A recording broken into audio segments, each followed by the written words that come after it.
Hello, welcome back to the Brendan O'Neill Show with me, Brendan O'Neill, and my special guest this week, Karol Sikora. Karol, welcome to the show. Thank you, Brendan. It's great to have you on. I've been reading your commentary for the past few years with great interest and filled me with optimisms during some of the darker moments of the COVID pandemic and the lockdown era as well. And you've obviously... listeners will be familiar that you've been writing about things like the cancer backlog that comes from the lockdown period, the stalling of certain health treatments over the past few years, and the consequences that might be having on the general health of the public. This is an issue you know a lot about. You're a world-esteemed oncologist. You're a professor of medicine. These are things you care about deeply. So I want to dig down into a lot of that stuff with you today. And I want to kick off by just asking you, what's the situation with the missed cancers that people predict were missed during the lockdown moment when people weren't going to the doctors in the way they might traditionally have done? I mean, we hear talk of a cancer bomb. We hear talk of tens of thousands of undiagnosed cancers. What's your reading of the current situation? How bad do you think it is? I think it's really quite bad, Brendan. We won't see the true consequences for another 2 or 3 years. If you look at cancer incidence, 1,000 people, just over 1,000 people a day get cancer. They're told they have cancer. And that is pretty constant. And it doesn't vary from summer to winter, unlike the flu or something like that. Every day of the year, the same numbers. The problem has been that the numbers dropped during COVID. Now, the effects of that drop means they didn't really drop. They just weren't diagnosed. So there was a delay. And now you see them coming through. The problem is that the patients coming through after the delay have a more advanced stage of cancer. And we won't see the consequences of that in terms of survival or poorer survival for another 2 or 3 years. So almost certainly the prediction would be that during the pandemic, the survival rates per year were about the same. But as we go to 2025, 2026, 2 years' time, we'll see a fall in the survival of cancer patients diagnosed during the pandemic.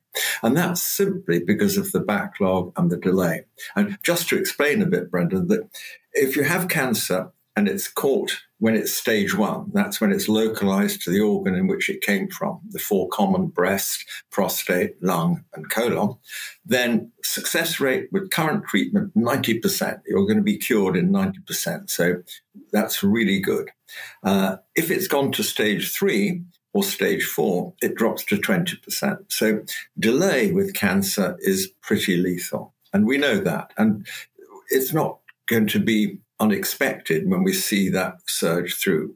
The quicker we can deal with the backlog, the better the outcome will be. And we're not dealing with it very well at the moment. So in relation to how bad it might get, so you say that we won't know what impact this is having on the survival rates for cancer patients for another few years, couple of years.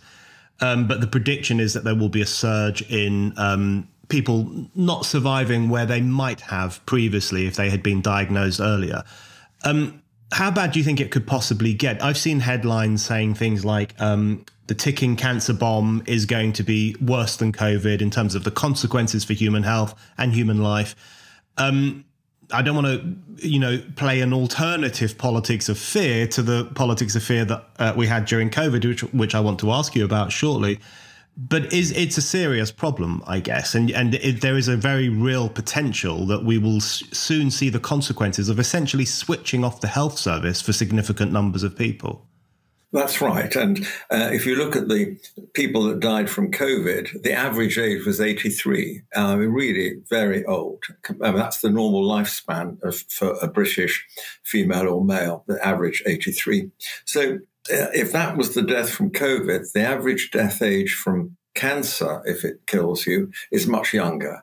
It's in your 60s. So if you actually do the calculations another way round and look at the life years lost rather than overall survival, the life years lost from cancer is going to be much greater because of what we did during COVID than actually COVID. I mean, it's tragedy, anybody dies, but, if you have to save a 63 or an 83-year-old person, it's pretty obvious which one you choose because they've got more of a life to live.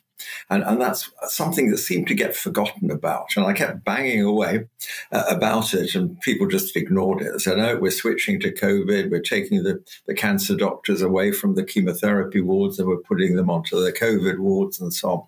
And, there's got to be a balance. And of course, it's easy in retrospect because we didn't know how bad COVID or how good, in a sense, COVID would be, that it would come to an end and that the deaths were mainly. There were some tragic deaths in young people, including children, but they were fortunately very rare. So this might seem like an obvious question, but I did want to get your thoughts on it, just about how this happened. You just touched on it there. You mentioned just there in passing, let's take the cancer doctors away from the chemotherapy units and we'll put them to help with COVID patients. So that's an example of how resources were shifted around in the health service in such a way that it was myopically focused on COVID and to the neglect of other problems and health problems.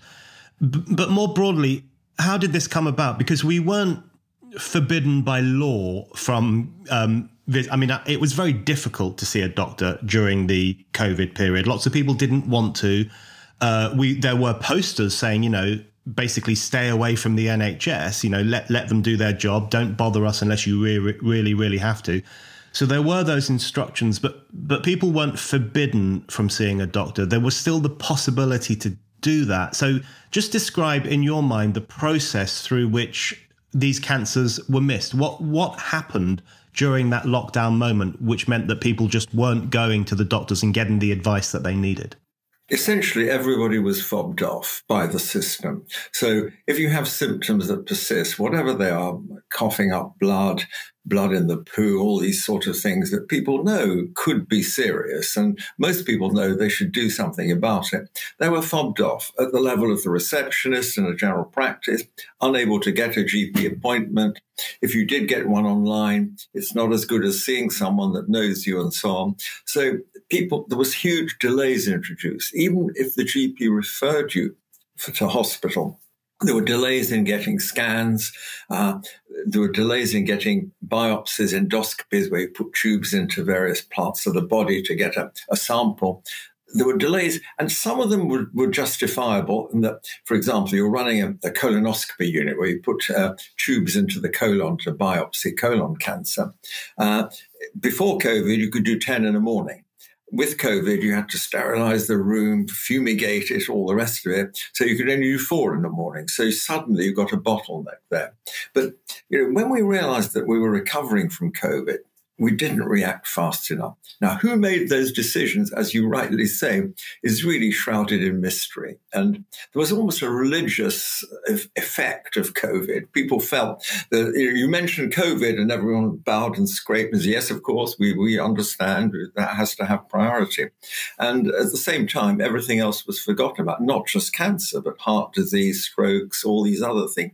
And even worse, I think some of the softer ends of the NHS, mental health, psychiatric services, and things like children's hearing services, totally forgotten about, just to stop them. Just don't bother. Don't get them to come. Shut them down. And who made these decisions? I'd love to know who really made them and why they were implemented so irrationally, basically, across the country. Tell us a little bit about the kind of correspondence you've had with people who have either been diagnosed with cancer in the conditions we've just talked about, or who are worried that they might be and that they may have missed it and have that general fear of illness post-lockdown, post-COVID.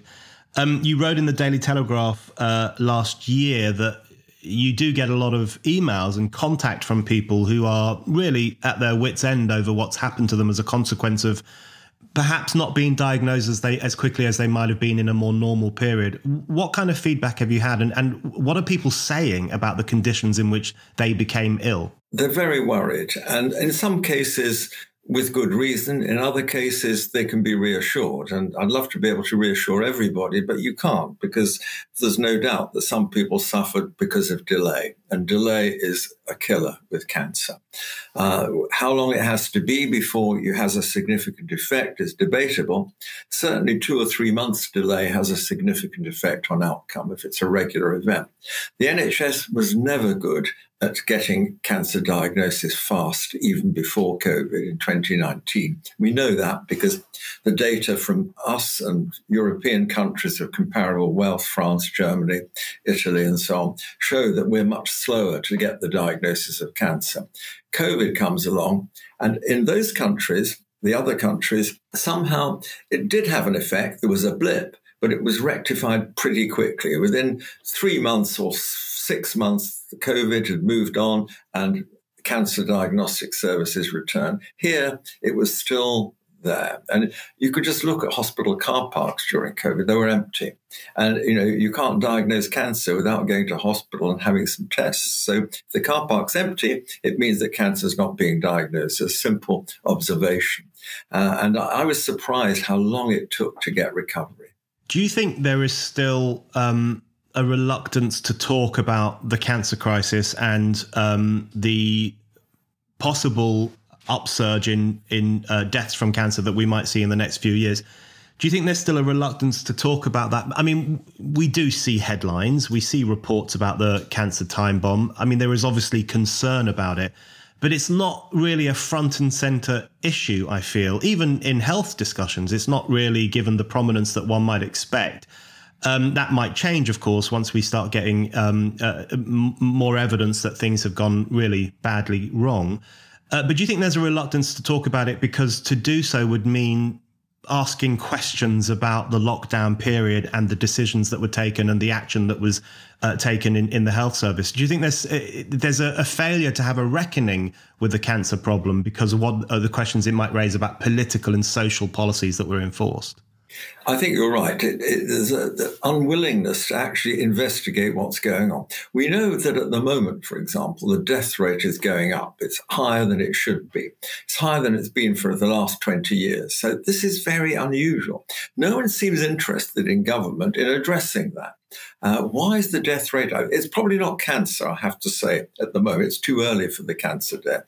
But it's probably heart disease, strokes, and so on that were left untreated during the pandemic. So if it's that, and then cancer comes along, I think basically the longer you can wait without asking embarrassing questions, the more chance the people that were responsible have moved on to somewhere else. That's my cynical view of the situation. If you just wait long enough, all the politicians are gone. They have a 3 or 5 year cycle. And a lot of the civil servants and the apparatchiks in the health service responsible for decision making have also moved on, either higher or lower or retired. And it may be a cynical view, but that's usually what happens in these circumstances. So I think it'll take some time to see what's really happening. Hi, it's Brendan here. I want to let you know about a very special event we have coming up soon. On Tuesday, the 29th of August, I will be recording a special live podcast with none other than Michael Shellenberger. Michael will be known to most of you, I have no doubt. He is a brilliant best-selling author and journalist. He was one of the journalists behind the Twitter files, which made waves around the world. And on Zoom at 7 p.m. on Tuesday, the 29th of August, Michael and I will be talking about the censorship industrial complex, global warming hysteria, the problem with wokeness, and much more besides. You really don't want to miss this. It's a free event, but it is exclusive to Spiked supporters. So if you're a Spiked supporter, go to the online donor hub now and claim your free ticket for this live podcast recording. If you're not a Spiked supporter, what are you waiting for? This is the perfect time to sign up. You'll be able to grab your ticket for this live podcast, and you'll also get access to lots of other perks as well, like ad-free reading, access to our comment section, and tickets for other free events too. For as little as £5 a month, you'll get access to all of that as a Spiked supporter. So sign up today. Go to spiked-online.com/supporters. That's spiked-online.com/supporters. I hope to see you on the 29th.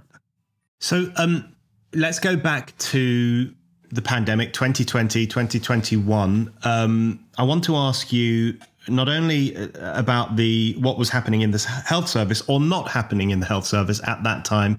I also want to ask you what was happening in the world outside, in the world of politics and public discussion and media discussion. You said something very interesting recently in the Telegraph where you said you were called a killer for raising questions about, particularly about the possible delay of cancer diagnoses.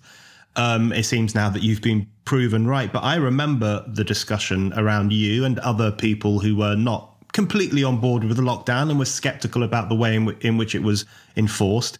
The discussion about people like you was extraordinary. You were often damned as granny killers. You had blood on your hands. In fact, I wrote a piece for Spite in defense of Karol Sikora was the headline. Just saying, look, we need to have a free, open discussion about a policy as unusual as this one we're all currently living through. What was it like back then? Because you became a fairly well-known face on the news, talking about COVID, talking about lockdown, trying to present people with a more positive message about how this pandemic might turn out. And you were demonized in certain sections of the media. What was that like? How did it feel to have those kind of attacks made on you simply for raising questions? Well, I'm very grateful to your article, Brendan, about the granny killer episode, because you're right. It's pretty uncomfortable to be called that by people that should know better. It was like a religious war when, they used to burn witches, they used to burn heretics and so on. And I was sort of a heretic to the common policy. And I remember I was taken off, lectures at universities are routine recorded and put on YouTube for the students to watch again if they want to. And it was one of my lectures was taken down because it obviously triggered something in the computer that had COVID and cancer. There was a lecture on cancer, nothing to do with COVID, but I did talk about the pandemic, and it was taken off Facebook for 24 hours. It was put back on, in all fairness, but, it was just ridiculous censorship. And I think that was the problem at the time. You weren't allowed to express a different view. So there were several people that were expressing different views, including Carl Hennigan, a friend of mine at Oxford, professor of general practice there, evidence-based medicine, and he had the same treatment. It was as though any views that were dissident from the mainstream were dangerous and would cause more damage and therefore should be suppressed. And I put in a Freedom for Information to see if I was on the list of the group that looked for dissidents out there. Now, there was a group, there's psychological warfare. Try and flatten them, cancel them, get them out of the equation so their opinions don't matter. I mean, having said all that, the thing that the NHS did brilliantly, and if it can do this, it can do anything, including cancer, was the vaccine program. Not just the actual getting the needle into people, but the whole logistics of it, the stuff on my smartphone that tells me exactly the batch number of vaccines I've had, all that stuff. It was brilliant. And, it cost a lot of money. And you can say, was it justified? Well, that's another argument. But it can do fantastic things. It could do the same for the cancer backlog if you put the same amount of effort into it. But is it politically going to happen? I don't think it will. That's my problem with it. But you're right, it was an uncomfortable period. Yeah, I really agree with that. And I've long thought that the disparity between the disappearance of the health service for many people during the pandemic and then the extraordinary campaign to get people vaccinated and to make sure that we all knew when we'd been vaccinated, what we had received, where it had come from. I thought it was such a good snapshot of a health service failing and then a health service succeeding. And I think applying a similar logic to cancer is probably the right way to go now. I want to ask you about the politics of fear that was at play in a lot of this. And I know you've commented on this before, particularly if one casts one's mind back to those daily press briefings. For the first time in my life, in March and April 2020, I stopped watching the news. I've always watched the news. I am a news hound. I follow things very closely. But I had to stop watching because it just became this depressing daily lecture about who was dying, how many people had died, what you need to do next, don't do this, don't do that. It was incredibly dispiriting. And there was nothing in those daily press briefings, which was very notable, about other problems that weren't COVID. So the health consequences or the social consequences of the lockdown we were living through, that was never openly discussed with the public. What did you make, as someone who's devoted your whole life to attending to health and being concerned about individual health and public health, what did you make of those daily press briefings and the impact they were likely having on the public? It was a powerful use of psychology. I mean, really very powerful use of skillful techniques for people. Whether people have a high IQ or a low IQ, it doesn't matter. You were perceiving there was a problem here that was really worthy of your greatest attention. And, you could walk into a railway station and be shouted at if your mask was below your nose, in a way that, it's just unbelievable that this could happen in Britain. And I remember the other vivid image of Piccadilly Circus with the Protect the NHS advert with someone with a mask on looking as though they were dying of COVID. And protecting the NHS was going to protect this person. It was very clever psychology that by protecting the NHS, this lady would live. If you didn't protect the NHS by going with your little symptom that was of no importance to anybody else, then this lady might die. So that was the sort of the message. And indeed, we know that there was a psychops unit, an operational psychology unit, dedicated to actually switch people's minds. And therefore, people like me and others that were a bit more cynical and say, look, we've got to keep the system going for other diseases, were just sidelined, just keep them off the mainstream media. And indeed, that happened. I ended up on GB News and Talk TV, and the BBC stopped talking to me. And the BBC were completely behind the establishment. It was frightening to see. It was almost like a Russian media station, exactly the same when it came to COVID. There was no diversity of opinion, there were no divergent views. And the other stations were less frightening, but they just followed in the same footsteps. In relation to that kind of psychological manipulation or the use of fear to try and instill a certain message in the public and try to direct behavior in a certain direction, isn't that counterproductive in the long term and maybe even in the medium term? I mean, in the short term, you could say it has consequences that the government desired at the time, in the sense that people were more likely to stay at home, they didn't mingle, they didn't mix, they didn't do the things that they were told not to do, partly because fear had been utilized to tell them that the consequences would be so severe if they did any of these things.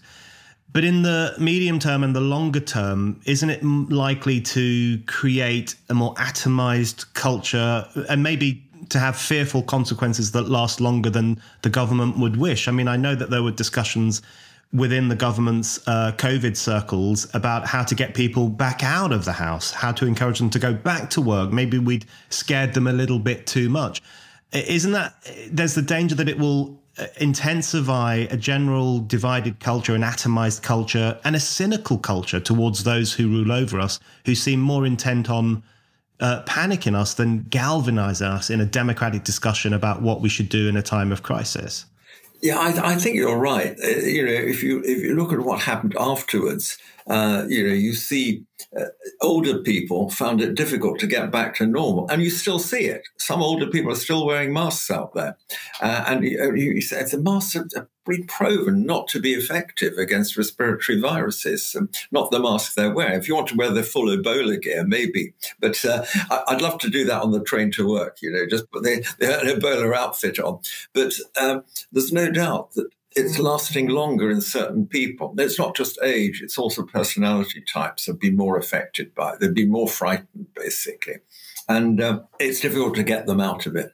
And the workforce, I mean, what we have learned with it, of course, is you can work quite effectively with dual working at home and at work, even for something like medicine. I mean, I do a lot of consultations online now that I never did before. And that's triggered me to do it. So maybe some good has come of it. But it's even the General Medical Council strike doctors off online now. So why not? Hopefully they won't do me. But there's no doubt people have adapted to a new way of working and found that comfortable. But you're right. Getting rid of the fear is more difficult than actually getting people to be afraid. Yeah. Yeah, I think that's right. And I think governments need to be very careful when they use such cynical methods. And I also just think it's always preferable to treat people as adults and have a serious conversation with them rather than scaring them like telling a child a ghost story, which is very paternalistic and self-defeating. You mentioned there working from home. And as you say, lots of people are now doing a bit of both. They're working from home, they're going to the office. And that will probably be one of the longer lasting consequences of the pandemic. And in some instances, it's not a bad thing. I think in some cases, it is a bad thing. If half of the civil service, for example, is working from home rather than engaging in serious government business, that can be a problem. But I did want to ask you about the uneven impact of lockdown policies. Now, there was a universal impact in terms of a loss of civil liberty, which was pretty unprecedented in modern times. But there was an uneven impact as well, wasn't there? Because, of course, lots of people can't work from home. They have to go to building sites or deliver things, empty dustbins. And lots of those people carried on working. And others were, of course, furloughed because they were no longer required in society. And I think lockdown was probably harder for those sections of society than it was for, I guess, the middle classes who might be more able to work from home. So do you think there was an uneven impact too, which was very rarely discussed, I felt, in some of the coverage? It was totally uneven. I think the worst thing were for children. Schools were closed. Children had to work from home. People that were poor didn't have computers. There'd be 3 kids working from a phone that was owned by mum, and they'd be in some high-rise block of flats, unable to go out with this phone, trying to do their homework. Completely unfair. Okay, kids in affluent areas had their own iPads, all the rest of it. There's no problem. But it was very unequal. And we're going to see the effects of that for many years. In other words, the performance of people from poorer backgrounds is going to be poorer over the next 5 years than from those from affluent backgrounds because of it. So whether we needed to close schools again, who knows? Young children, on the whole, are not a problem with COVID. Very few young children have serious infections. It's a problem of older people, vulnerable people with other medical complications. So my stance was protect those, tell them to isolate for their own safety, and leave everyone else to go about their business. And as you say, a lot of jobs you can't actually do from home. You have to physically be there. So going beyond the cancer question, and even the physical health question, I wanted to ask you about some of the other likely impacts of lockdown.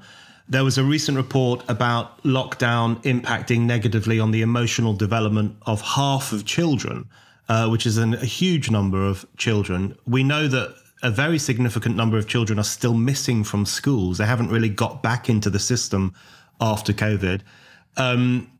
In the past, something like that would have been treated as a very, very serious problem. If significant numbers of children are not going to school, that's a social problem that requires a lot of attention and discussion. But we haven't really seen that. So what do you think some of the other impacts of the lockdown moment might be, not only on physical health, but I guess on social health, on the well-being of society more broadly, particularly in relation to kids and education and those kinds of issues? I mean, it's the kids that suffered most from that. I mean, the older people that had to isolate in care homes, it's sad, but a lot of people in care homes never go out of them. So that's fine. But I think for children, they're part of their emotional development. And those that come from poorer backgrounds have less space to play in, no gardens, for example, and less books, less computers, less stimulus outside the school environment, and some even less food. I mean, free school meals are part of the staple diet of quite a surprising number of people in the UK for children. So their emotional development also suffered because they didn't meet friends, they didn't meet their peers in school. So I think the decision to do that, who made these decisions and why, and what evidence were they using? And if you look at Sweden, it used same evidence and came to a different conclusion. And the results are actually better in Sweden than they are here in terms of deaths from COVID. So however you assess it, some bad decisions were made. Now, the Hallett inquiry, which is ongoing, is not really asking the right questions. It just strikes me as it's going to produce whitewash to say, well, we didn't know what we know now then. So people like Sikora talking like this, oh, it's easy for you now because you can look back. And I say, well, it was pretty obvious at the time in reality for most people. And Britain hasn't done well out of COVID compared to some other countries.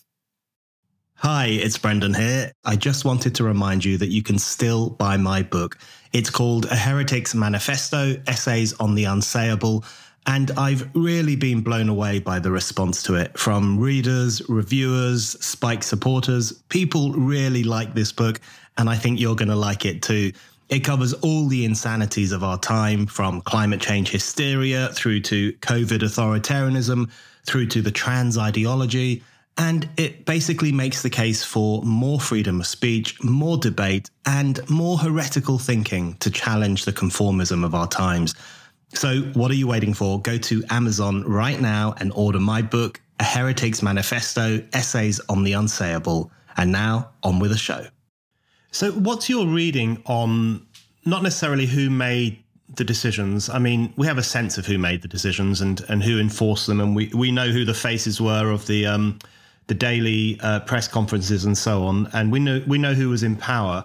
But what's your reading of why the decision to lock down was taken? Because, I mean, the inquiry, as you say, is ongoing. There's still discussion about whether it was the right thing to do in 2020, even if it may have been wrong to do it subsequently in different lockdowns. There's all those discussions that will take place, I'm sure, for many years. But what's your reading on why this decision was taken? Do you think there was a global domino effect? Because lockdown did seem to sweep around the world in an extraordinary way, country after country. Do you think there was a kind of a general sense amongst establishments across the world, I guess, that we had better act or else we're going to be held responsible for a potential disaster? Was it a fearful, rash response? What's your reading on why that was done?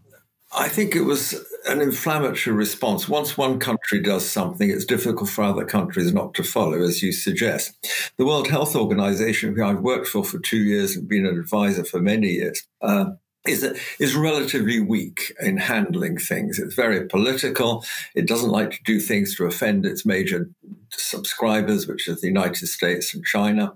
And so it tries to steer a political middle ground. And instead of being authoritative, they came up with sort of flimsy advice about border controls, for example. They started off saying no need for any border controls, no need to screen people. And then suddenly they changed their advice halfway through. Well, both can't be right. So what evidence were they basing it on? I think countries generally didn't know what to do. Politicians, as we could see, had no idea. Most of them are arts graduates, or they do philosophy at Oxford, philosophy, politics and economics at Oxford, and they have no idea what's going on here. And I think they were misled by some of the civil servants about it. And we ended up with a disaster here, and compared to other countries where somehow they handled it better. The other thing to say, Brendan, is our health service operates at full capacity before the pandemic in 2019. The French system has spare capacity comparatively. So if you look at France and compare it to Britain, France was able to ride through COVID health-wise, including cancer, in a better way than we have, and is still doing so. Here we are coming to the end of 2023. Well, it feels like winter out there today. And France is way ahead, just back to normal with cancer. Whereas here, we've still got people queuing up to get biopsies and CT scans and MR scans and so on that wouldn't be in another country. Yeah, that is extraordinary. And that does deserve serious consideration and serious discussion. You mentioned there in passing China, and I did want to ask you about China. We know that China is the origins of COVID-19. One thing that really struck me was a comment made by Neil Ferguson, who, of course, was the Imperial College modeler for the government, who provided the government with models of what would happen in various different scenarios with this pandemic. He made a comment, I think, at the end of 2020, where he said that we, as in he and his fellow experts, we never thought that we could get away with what they were doing in China. And then we saw that Italy also enforced lockdown, and then we thought maybe we could. It's extraordinary, isn't it, that a tactic that was embraced in China, which we all recognize to be an undemocratic, authoritarian country, was then so swiftly embraced by countries in the West that very often advertise their commitment to freedom, their commitment to choice, their commitment to the rights of ordinary people. How do you explain the swiftness of that turn against civil liberty, not only in the government, but I guess in the media establishment as well, and amongst large sections of the public who seem to think, well, freedom is a negotiable commodity. It can be pushed to one side in a moment of crisis, so let's do it. Do you think that told us a broader story about the times we live in? I think it does. And I think, the China reaction was sort of predictable because they can control populations, just like Russia can now about the war in Ukraine and how they propaganda from their side about it to their population. Here, the surprise was it happened so quickly before anyone could say, well, hang on a minute, there's no need for this. Why don't we adopt a Swedish model? But we didn't. We just went straight into it all across Europe. And then, of course, the ridiculousness of the travel arrangements. I traveled completely abroad during COVID for work reasons, and there was always a way to do it, but it just got increasingly complicated and stupid what you had to have. The documents would change by the day. Even the airlines couldn't keep up with it when they went back to it. I remember British Airways having little paper things saying, which country are you going to? Oh, this is what we've got. Handwritten note. You just fill the form in by hand, what documents you've got to prove you haven't got COVID and so on. And then remember the red countries and the hotels at Heathrow. I mean, it was just, it was all made up on the hoof, the whole thing, and there was no logic to the, And people would travel, spend 2 weeks in a nice Greek island, which was you could then come back to the UK instead of spending 2 weeks in one of those dreadful hotels on the north perimeter of Heathrow. It was ridiculous times. Yeah, and that's another example of the uneven impact as well, because some people's lives were ruined by the red country system and the hotel forced quarantine system, because, the idea in the media is that it was only wealthy, greedy people who were flying off on holiday. But of course, we have African origin people in the UK, Pakistani origin people who were flying off to funerals, to visit sick relatives, and literally spending their whole life savings on having to go into one of these quarantine hotels when they came back. It really was an extraordinary state of affairs. I just want to, looking forward, I guess, to what might come next. We've mentioned the inquiry, which is ongoing. There is now some media coverage of the impacts of lockdown in terms of children's emotional development, the cancer time bomb, and a few other issues that people are now becoming more aware of. And it does increasingly feel like lockdown is now a historical artifact. We seem kind of slightly distant from it. I think most people are relieved it's over and probably don't want to think about it too much, but it is now like a piece of history. Do you think we will have a genuine reckoning with lockdown, for example, through the inquiry, or do you think there are too many vested interests in justifying it as a policy, which means that it's unlikely we'll have a really robust, honest interrogation of whether it was the right thing to do?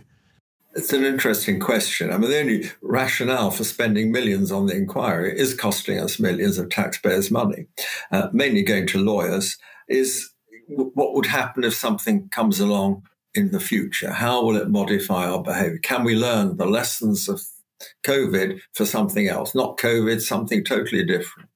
And that could be useful. And at what level? I think no politician is going to trigger another lockdown without very good evidence. I think that's the lesson we've got to get to.